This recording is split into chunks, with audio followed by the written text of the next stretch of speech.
Olá pessoal, fechando a questão dos sacrifícios humanos que eram comuns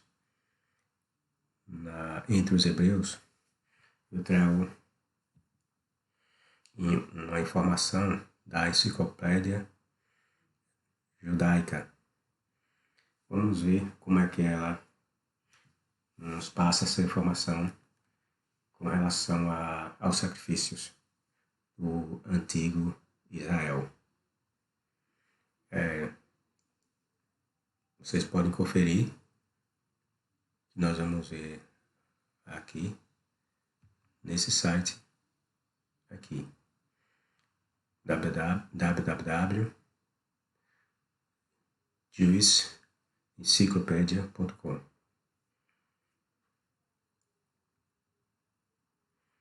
Vamos ao texto. Aí, no final, eu teço alguns comentários refutando algumas das argumentações que já foram refutadas por mim num texto anterior. Eu falei do sacrifício da filha de Jefté.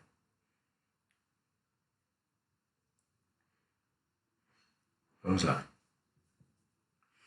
A noção primitiva de sacrifício é que é um presente, que é o significado da palavra hebraica minar. Durante o período de canibalismo, toma naturalmente a forma de vítimas humanas, sendo a carne humana o artigo de escolha da comida durante a prevalência do antropofagismo. É também aquele, por preferência ou necessidade, é colocado na mesa da divindade. Traços de sacrifícios humanos abundam nos registros bíblicos. Veja que a própria enciclopédia judaica informa que há muitos traços de sacrifícios humanos num texto ou no registro bíblico. A ordem a Abraão, de Gênesis capítulo 22, por exemplo, como já falei lá naquele meu primeiro vídeo, que embora Jeová não tenha ali, pelo menos naquele texto, né, diz que ele não tenha se utilizado ou tenha consumado aquele sacrifício do filho de Abraão, Isaac. Mas ali é um traço de que havia sacrifícios humanos que eram ofertados ao Deus hebreu. Ali não é prova de que os hebreus não sacrificavam vítimas ao Deus hebreu. E o desenvolvimento subsequente da história indicam que a substituição de vítimas humanas por animais foi atribuída ao exemplo patriarcal. Ou seja, está dizendo que a partir daquele exemplo lá de Abraão, de não ter levado a cabo o sacrifício, foi que pode ser que ele tenha dado início à substituição de seres humanos, de sacrificar seres humanos, em substituir os sacrifícios que eram feitos de seres humanos por animais. Lá no Gênesis 22, naquele caso, quando Abraão estava prestes a consumar o sacrifício, ou seja, matar Isaac por degolamento, por cortar-lhe o pescoço, o anjo de Jeová aparece e ele vê um animal entre os galhos presos e ele vai substituir o filho que ia ser sacrificado por aquele animal. Então a enciclopédia quer dizer, está passando essa informação, que talvez essa passagem de Abraão, em que ele substituiu uma vítima humana por um animal, foi que tenha dado início entre os hebreus substituir suas vítimas sacrificiais humanas por animais. E o desenvolvimento subsequente da história indica que a substituição de vítimas humanas por animais foi atribuída ao exemplo patriarcal. A proibição Herem preserva uma certa forma do sacrifício humano primitivo. O primogênito, naturalmente, pertencia à divindade, o primogênito. Daí nós vemos no texto bíblico aquelas referências constantes de Jeová dizer que todos os primeiros, todas as crias tanto de humanos ou humanas quanto de animais, eram dele. Aquela história, né, dos hebreus passarem sangue nas ombreiras das casas, lá no Egito, para proteger seus primogênitos. Tudo isso são indícios de que havia, de fato, sacrifícios humanos, de preferências também, filhos primogênitos à divindade ou às divindades dos hebreus. Originalmente ele não foi resgatado, mas imolado. E na lei, a própria intensidade do protesto contra passar as crianças pelo fogo para Moloque revela a extensão da prática em Israel. O texto passa a dizer que havia essa proibição, né, de sacrificar crianças pelo fogo a Moloque. O que revela, na verdade, que era constante esses sacrifícios humanos. Na verdade, o sacrifício de um filho é especificamente registrado nos casos do rei Mesa, 2 Reis, capítulo 3, versículo 27, de Acais, 2 Crônicas, e de Manassés. Jeremias lamenta amargamente esta desgraça devoradora. Em Jeremias, capítulo 3, versos 24 e 25, e mesmo em Ezequiel, capítulo 20. Fala dele como de ocorrência frequente. Ou seja, essas passagens, quando você vai ao texto, você verifica que ali não era uma coisa esporádica ou momentânea, mas que era uma coisa que vinha correndo há muito tempo, remontando essa época de sacrificar crianças e pessoas humanas dentro do próprio povo de Israel. Era coisa antiga, remontando aos seus antepassados. Não era coisa recente que eles estavam cometendo por desvio, na adoração, por apostasia.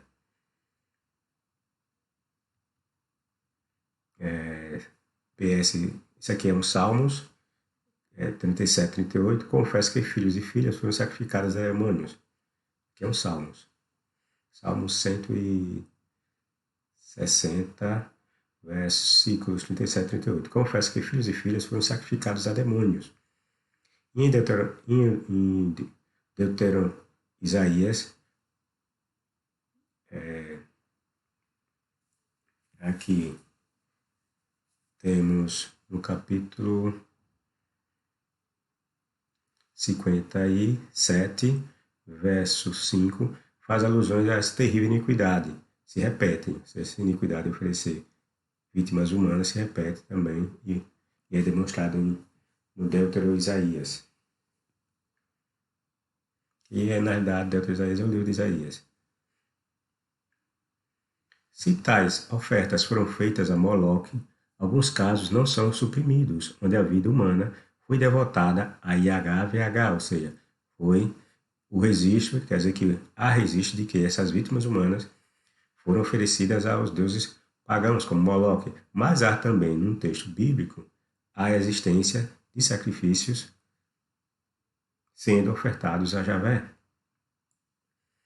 O destino, essa palavra YHWH é o tetragrama para as muitas traduções que nós temos hoje, para Jeová, Yahvé, Yahu, e assim por diante. O destino da filha de Jefté, aqui nós entramos na questão da filha de Jefté, que nós já debatemos bastante, e apresentei bastantes argumentos naquele meu primeiro texto, e no segundo texto, em que eu mostro que há diversos comentaristas bíblicos que confessam e admitem que de fato aconteceu no caso da filha de Jefté, foi um sacrifício que foi levado a cabo. Temos lá naquele segundo vídeo meu, eu postei comentários afirmando que judeus como Joséfo, do primeiro século, e de cristãos como os pais da igreja, como Crisóstomo, Santo Agostinho, São Jerônimo e tantos outros, e até mesmo do próprio Lutero, né? Já nos anos 1600, né? Da Reforma Protestante, Reforma Protestante, admitia que, embora houvesse em seu tempo pessoas que não dissessem que a filha de Jefté não havia sido sacrificada, ele afirmava, isso Lutero afirmava, que ela foi de fato sacrificada porque o texto dizia que ela foi. Além do mais, reforça ainda a ideia de que entre os hebreus não havia essa questão do celibatismo.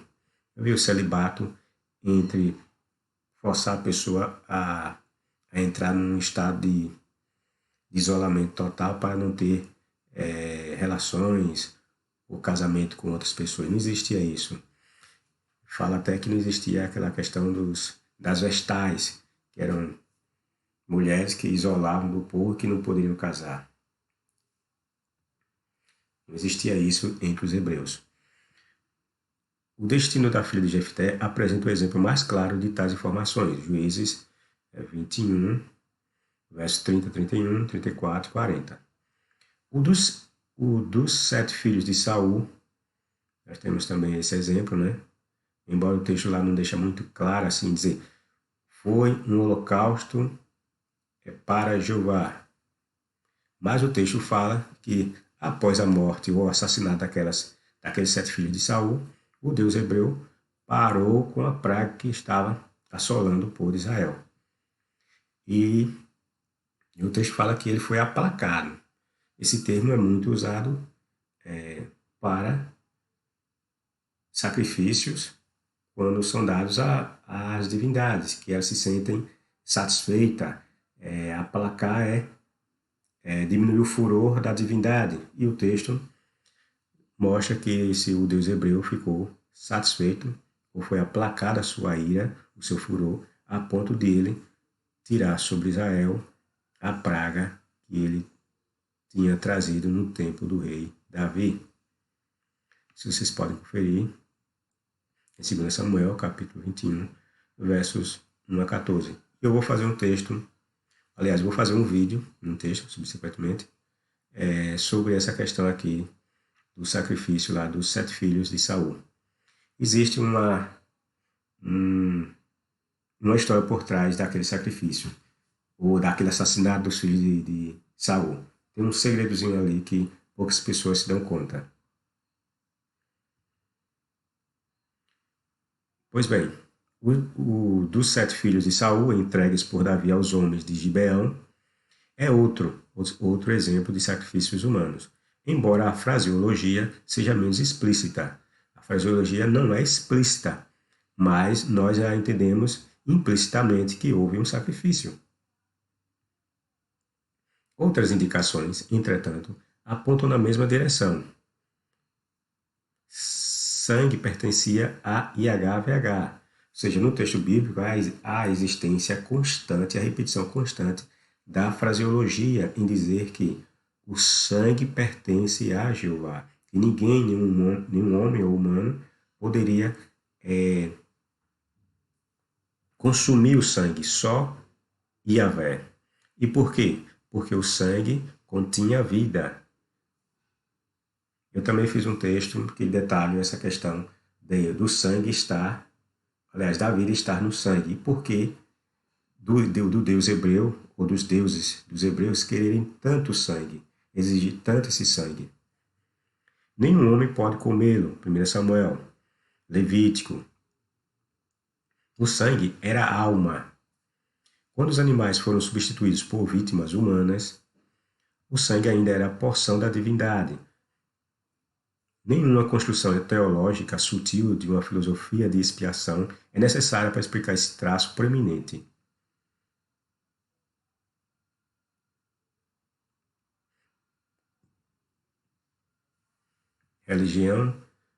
A antiga religião semítica, Primitive Semitic Religion, ou seja, a primitiva religião semítica, ou semita.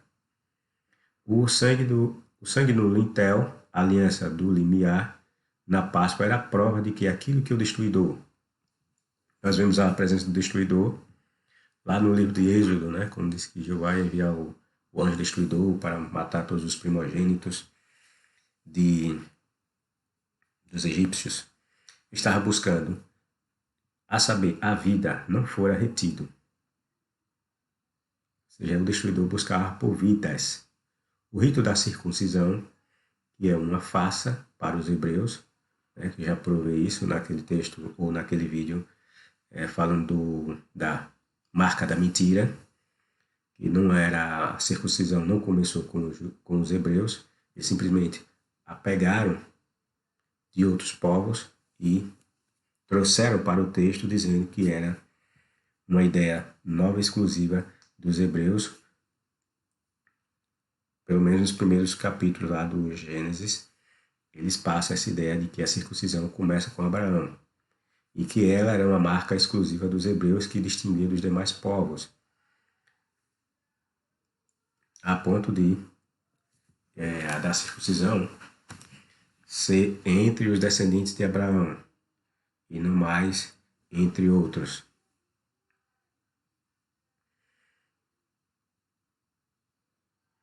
Pois bem, para ter sido instituído originalmente para o mesmo propósito, ou seja, a circuncisão, que essa enciclopédia está querendo dizer, é que o rito da circuncisão, que foi fixado lá entre os hebreus, também tem a pretensão de aplacar a divindade, porque na circuncisão você cortava o prepúcio do pênis do primogênito e saía sangue. E o sangue continha vida, né? Segundo a ideia primitiva dos hebreus. Então, aquele sangue que era derramado quando você cortava o prepúcio, aquilo ali satisfazia a divindade hebreia. Como em cada refeição, a deidade ou divindade deveria estar presente e reclamar sua parte. Cada refeição se tornava um sacrifício, e a morte do animal um ato de sacrifício. E tão forte esse sentimento permaneceu mesmo após o decorrer dos séculos, que quando o segundo templo foi destruído, os rigoristas se abstiveram de comer carne sob o argumento de que, como os sacrifícios foram interrompidos, toda a carne foi considerada imprópria para a alimentação.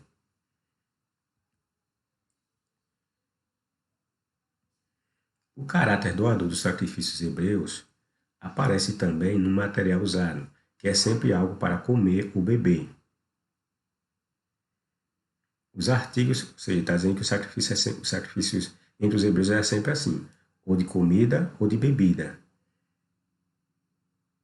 Daí o caráter doador dos sacrifícios hebreus aparecer também no material usado. Os artigos dietéticos comuns dos israelitas, comida ou bebida. A frase alimento de Deus nós podemos ver em Levíticos 21, 22, em Ezequiel, capítulo 7. Aliás, desculpa, capítulo 7 não. O capítulo é o 11, aliás, desculpe, 11 não, é o 12. 12, deixa eu ver porque eles botaram aqui meio esquisito.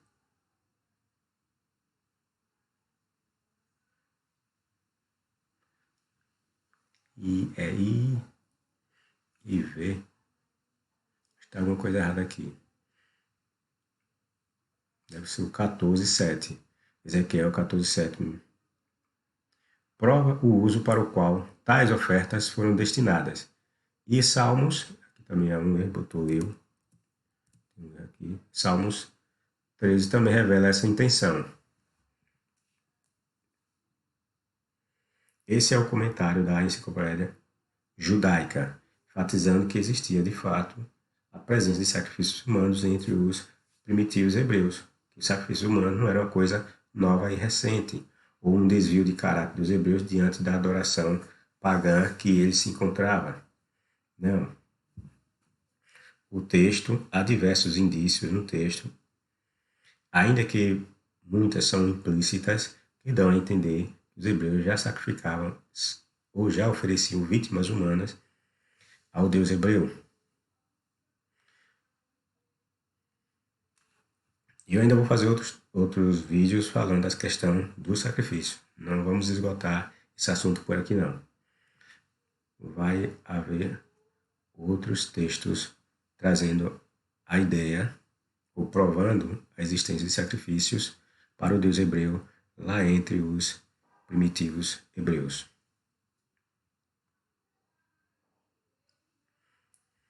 Algumas alegações cristãs. Vamos a algumas alegações cristãs. Recentemente eu estava olhando ali aquele canal lá dos Adventistas, Leandro Quadros, né? Como é? Que lá na hora da... Isso. É um programa lá dos Adventistas que as pessoas mandam perguntas e ele responde. Com base no texto, com base em textos bíblicos, né? E a teologia lá dos Adventistas.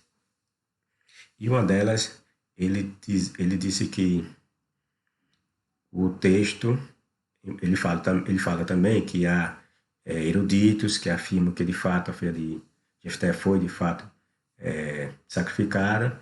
Menciona que também há outros que afirmam o contrário e que ele acredita que a filha de Jefté não foi sacrificada. E ele dá suas razões para acreditar que não foi. Por exemplo, ele diz que Jefté está mencionado lá no livro de Hebreus, capítulo 11, como os heróis da fé, que supostamente, né, Paulo, né, como o escritor daquele livro, que não se fala supostamente porque hoje é afirmado que Paulo pode não ter sido, hoje não, aliás, já desde o quarto século lá com Eusébio já se dizia, já se desconfiava de que o livro de Hebreus não é de autoria de Paulo. Bom, independente de quem foi que escreveu o livro de Hebreus, ou a carta aos Hebreus, do Novo Testamento, é dito lá no capítulo 11 que Jefté é mencionado como um dos heróis da fé. Paulo o colaciona como um dos heróis da fé. Coloca ele no meio de Davi, de Sansão, de Abraão, de Moisés e outros.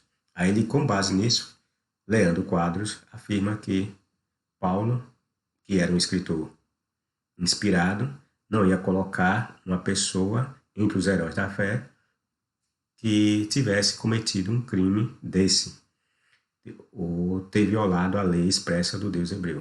Eu vou mostrar aqui que ele está equivocado nessa questão.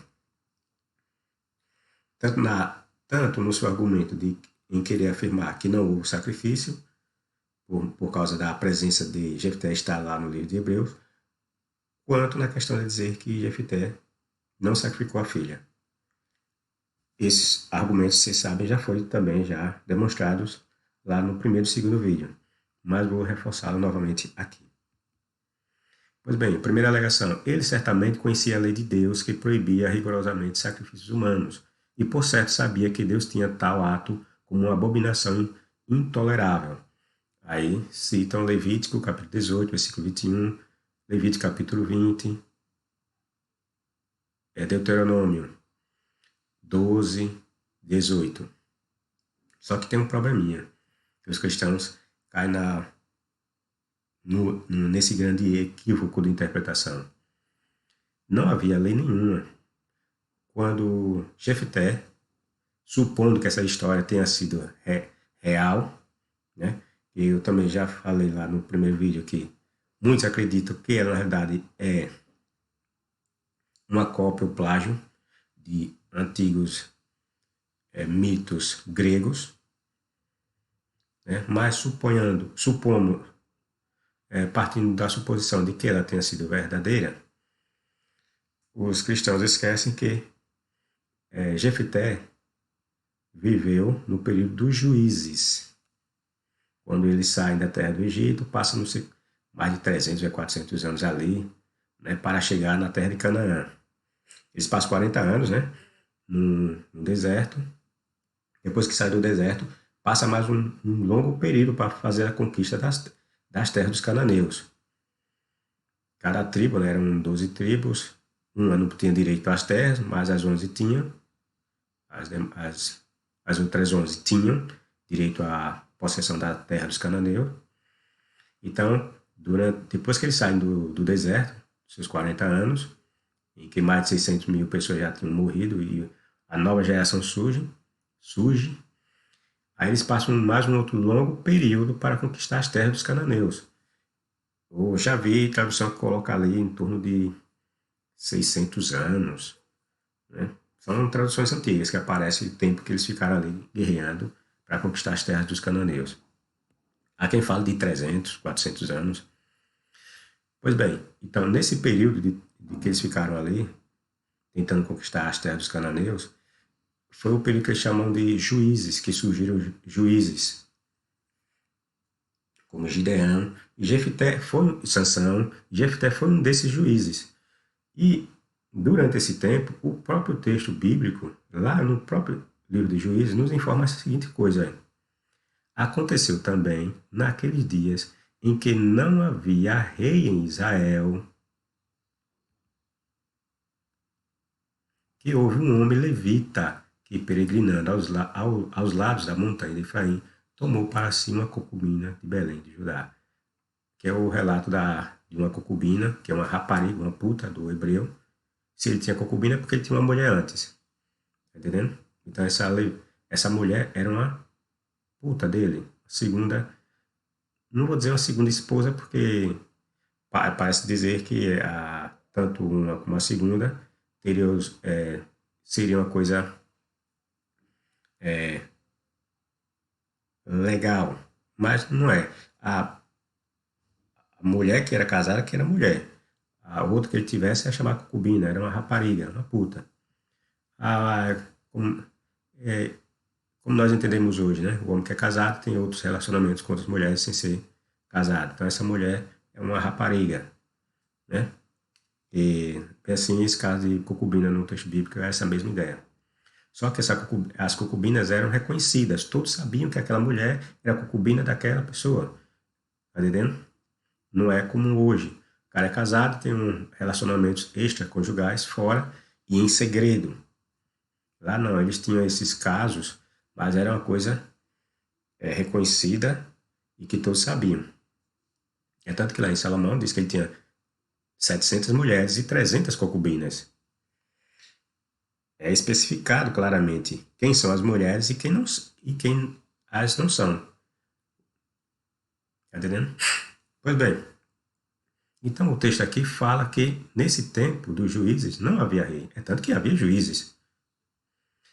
Aí quando nós partimos mais ainda para o texto, veja o que é que ele diz ainda, novamente.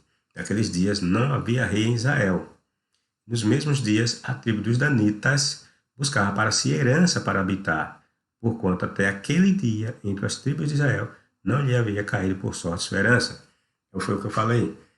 Quando eles saem do deserto, pelo tempo que eles passaram lá, 40 anos, eles começam a lutar contra os cananeus para conquistar as terras dos cananeus. E uma das tribos que mais demorou para conquistar essas terras foi foi a tribo de Dan, os Danitas. E aqui nesse relato fala que entre os hebreus ainda não havia rei. Esse texto e outros eu trago no outro vídeo meu, que prova que esse texto aqui, ele nos revela que quem o escreveu foi alguém que já estava no tempo em que Israel tinha um rei. Por isso que ele fala, naqueles dias não havia rei em Israel. Ou seja, seu escritor não é alguém que está no tempo dos juízes. É alguém que já se encontrava no tempo dos reis. Por isso que ele menciona que esse período aqui era um período que não havia rei em Israel. O que mostra que os relatos bíblicos, eles eram supostamente escritos em tempos posteriores, não era no momento que os supostos fatos aconteciam. Muitos livros da Bíblia foram escritos muito tempo depois, ao contrário do que os cristãos acreditam e pensam. Naqueles dias não havia rei em Israel, porém cada um fazia o que parecia reto aos seus olhos.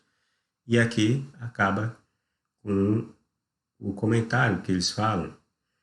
Naqueles dias não havia rei em Israel, porém cada um fazia o que lhe parecia reto aos seus olhos. Ou seja, se cada um fazia o que parecia ser reto aos seus olhos, é porque não havia leis. Então, afirmar que Jefité não poderia sacrificar a filha porque ele conhecia a lei que está contida em Deuteronômio e em Levítico aqui, ó, Levítico 18, 20, Deuteronômio 12, 18, isso não é verdade, porque Jefté era um juiz e o próprio texto de Juízes nos afirma que naquele tempo em que havia juízes em Israel, não havia rei. E cada um fazia o que lhe parecia ser reto. Ou seja, se cada um fazia o que lhe parecia ser reto, porque não havia lei. Não havia lei. E, consequentemente, as pessoas sequer tinham um comandante. Embora o texto diga que havia entre eles juízes. Mas como é que havia juízes se eles faziam o que lhe parecia ser reto aos seus olhos? Está entendendo? A segunda argumentação cristã é esta. A menção enfática de que ela não conheceu o varão, isto é, não se casou, deixa claro que ela foi apresentada a Deus como sacrifício vivo, dedicando toda a sua vida como virgem e ao serviço do Santuário Nacional de Israel. Aí menciona Êxodo 38, 8:1, Samuel 2, 22, Juízes 11, 35. Logo que ele a viu, rasgou as suas vestes e disse: Ai de mim, filha minha, muito me abatestes, és tu a causa da minha desgraça, pois eu fiz um voto ao Senhor e não posso voltar atrás. Juízes 11, 36. Ela lhe respondeu: Meu pai, se fizeste um voto ao Senhor, faz de mim conforme o teu voto, pois o Senhor te vingou dos teus inimigos, os filhos de Amon. Essa alegação, a segunda alegação, é muito fácil, né, de ser refutada, porque, como eu falei, não existia essa questão do celibatário entre os hebreus. Então, alegar que Josué pegou sua filha e impediu que ela tivesse filhos está refutado. Não existe isso. Mencionar, por exemplo, Samuel, capítulo 2, versículo 22, e dar o exemplo do próprio Samuel, também está refutado, porque Samuel não entrou no celibatário. Segundo, Samuel não foi oferecido em sacrifício como oferta queimada. Não foi sacrifício vivo. O texto não fala sacrifício vivo. O texto fala em sacrifício queimado.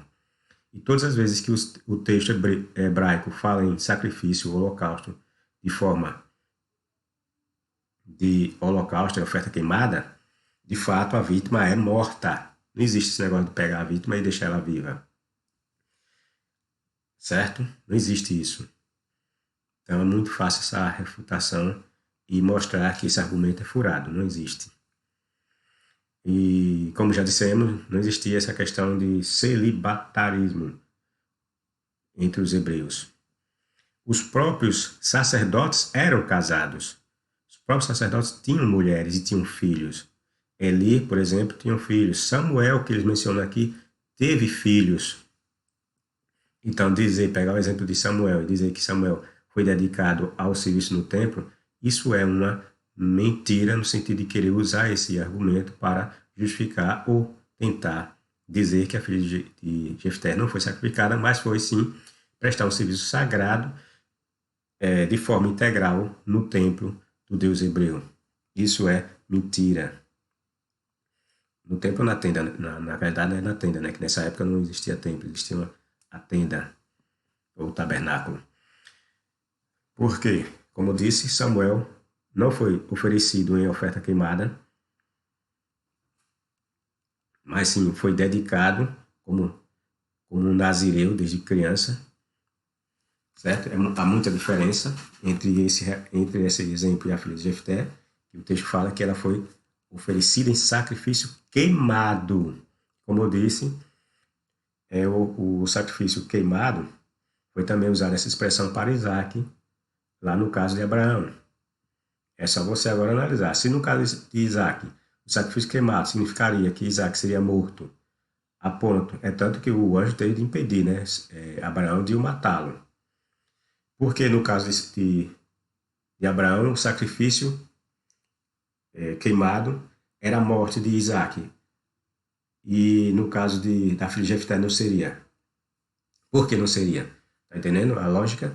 Como os cristãos se desmentem, não conseguem provar suas, as suas ideias.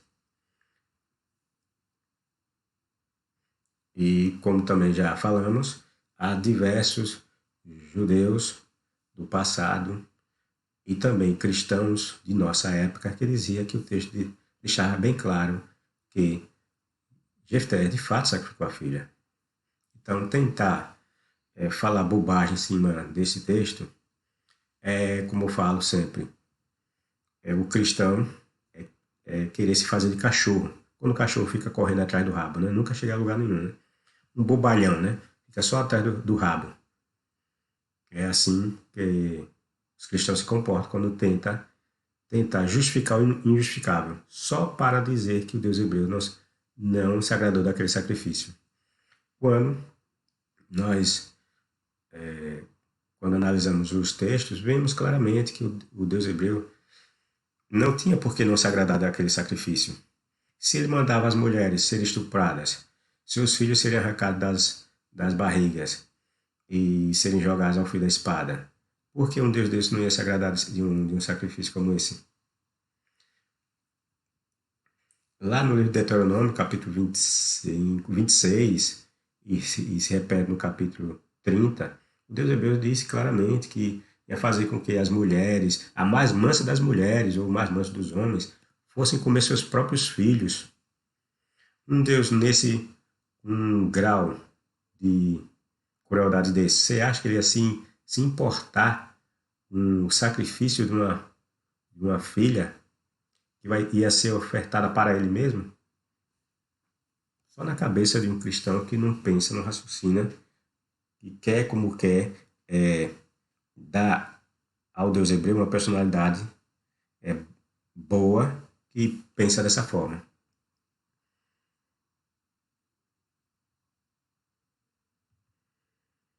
Agora nós temos as histórias dos judeus, lá de Flávio José. Vamos ver o que José fala do sacrifício da filha de Jefté.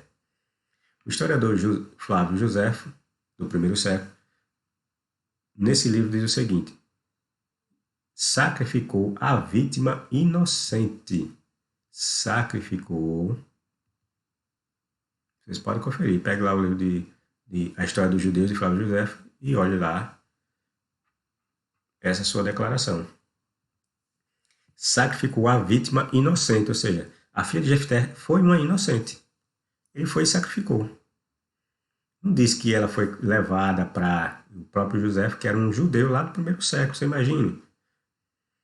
Afirmou, quando ele mencionou a história de Jefté, no livro de Juízes, ele fala claramente que a filha foi sacrificada, a filha que era uma vítima inocente que foi sacrificada por Jefté, que Deus não desejava dele e que nenhuma lei obrigava a oferecer-lhe. Embora ele diga essa baboseira, dizer que isso não agradou a Jeová e que a lei não obrigava ele a fazer isso, mas ele confessa que o texto diz que a filha de Jefté foi sacrificada.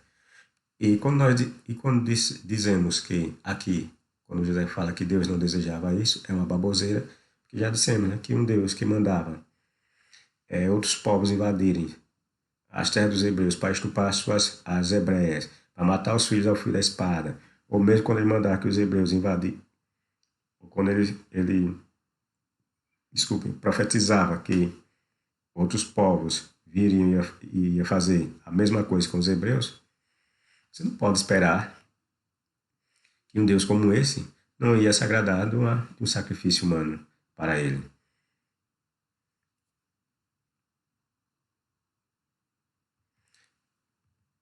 E que mais direi?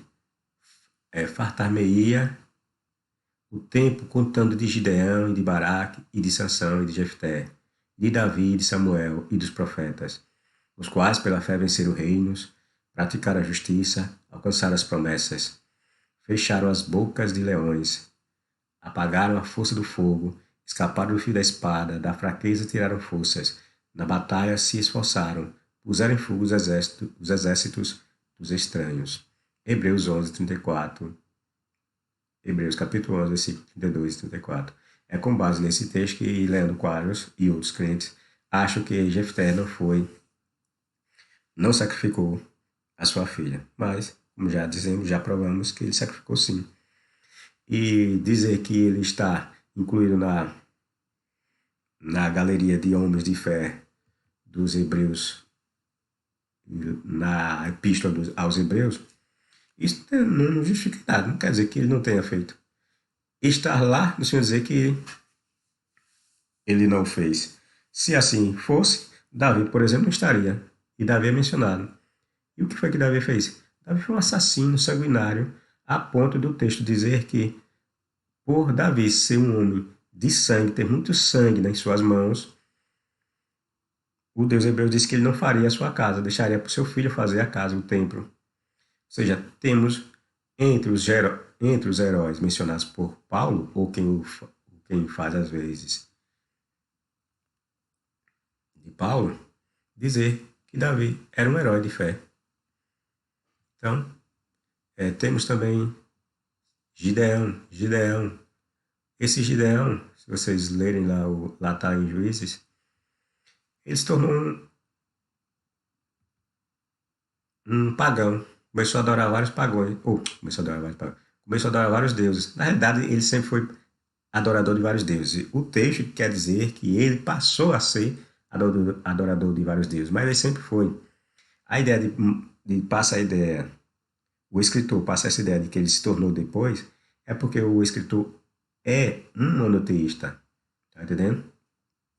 Ele fica criando introduzindo a ideia do monoteísmo em meio de uma época que os hebreus eram todos pagãos, adoravam vários deuses. Aí olha, até Gideão, que adorou vários deuses, está aqui na galeria dos heróis de Paulo. E a adoração de Gideão não foi tardia, não. O texto diz que porque foi durante, antes, porque os cristãos podem dizer, não, é porque ele se desviou e passou a adorar vários deuses. Isso não é verdade. Como eu disse, os antigos hebreus eram pagãos, adoravam vários deuses. Temos também outro personagem aqui na galeria, Sansão. Sansão está no meio dos heróis da fé, que é Sansão. E Sansão, como nós podemos constatar, violou constantemente a suposta lei dos hebreus. Só pegava mulheres cananeias, pegava prostitutas e por final se matou quando derrubou o templo em cima dele. O texto ainda diz que ele matou mais gente quando morreu nessa ocasião do que quando ele esteve vivo. Ou seja, um assassino no meio dos heróis de Paulo, no meio da listagem de heróis de Paulo. Então, por que Jefté não estaria? Não tem novidade nenhuma dizer que ele não teria assassinado ou sacrificado a filha porque foi mencionado por Paulo entre os heróis da fé. Não tem nada a ver. Davi foi, Gideão foi, Sansão foi, todos não mereciam estar aqui e foram mencionados. É isso aí, pessoal. Dê seu like, seu dislike, se for o caso, e até a próxima.